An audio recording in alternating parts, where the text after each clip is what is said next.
तो बैंक घोटाला मामले में हरियाणा के वरिष्ठ आईएएस अधिकारी पंकज अग्रवाल की सीबीआई द्वारा की गई गिरफ्तारी के बाद कांग्रेस ने खुलकर पंकज अग्रवाल के खिलाफ मोर्चा खोल दिया है। कांग्रेस राज्यसभा चुनाव में पंकज अग्रवाल के निर्वाचन अधिकारी रहते हुए उनकी भूमिका पर अपने पहले से ही आरोप लगाती रही है, जिसे कांग्रेस ने दोहराया है।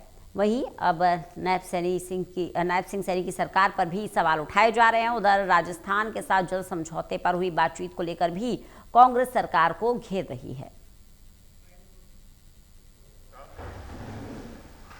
हमने शुरू से ही मंशा जाहिर की थी कि जो रिटर्निंग अफसर लगाया गया पंकज अग्रवाल जी, उनकी मंशा ठीक नहीं।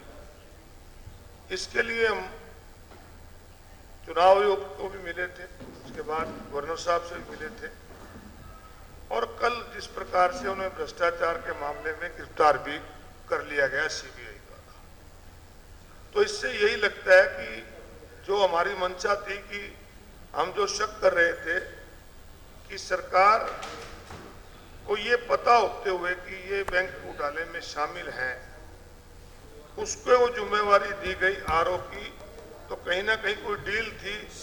और उनका जो व्यवहार था चुनाव के समय, मैं खुद वहां पर काउंटिंग एजेंट के तौर पे पार्टी की तरफ से था, तो उन्होंने जो व्यवहार किया यही लग रहा था कि जबरदस्ती वो भारतीय जनता पार्टी द्वारा समर्थित निर्दलीय उम्मीदवार को जिताना चाहते थे, और इसकी शंका हमने शुरू से ही जाहिर की थी। और आज जो अरेस्ट हुए से सिद्ध होता है कि सरकार को पता होते हुए भी उनको रिटर्निंग अफसर लगाया, क्योंकि जो इसकी एफआईआर स्टेट विजिलेंस ने जारी अपना दर्ज की थी वो 23 फरवरी को की थी, और हमारा इलेक्शन था 16 मार्च का, और जब पहले एफआईआर होगी तो इसको रिकमेंड ही नहीं करना चाहिए था।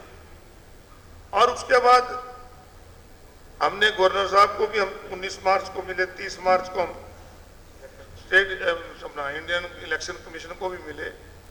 तो आप सरकार किस प्रकार से वोट चोरी करके सरकार बनाती थी, अब की बार तो वोट चोरी करके एमपी बनाने के भी प्रयास किस प्रकार से किए गए, इसकी जितनी निंदा की जाए थोड़ी। और हैरानी इस बात की है कि अब तक ना तो फाइनेंस सेक्रेटरी ने, ना फाइनेंस मिनिस्टर ने किसी की कोई जिम्मेवारी फिक्स नहीं की, किसी के खिलाफ कोई डिपार्टमेंट इंक्वायरी नहीं शुरू की। तो पूरी की पूरी सरकार भ्रष्टाचारियों को बचाने के प्रयास कैसे किए जाएं उसमें लगी हुई। नहीं तो इतना बड़ा बैंक का घोटाला हो गया, बैंक से पैसे निकाल के शेयर बाजार और प्रॉपर्टी में लगा दिए गए, और कोई जिम्मेवारी लेने को तैयार नहीं, कोई डिपार्टमेंटल इंक्वायरी और सीबीआई ने इनको अरेस्ट किया। इन सरकार की तरफ से क्या हुआ इसमें कोई भी वो नहीं।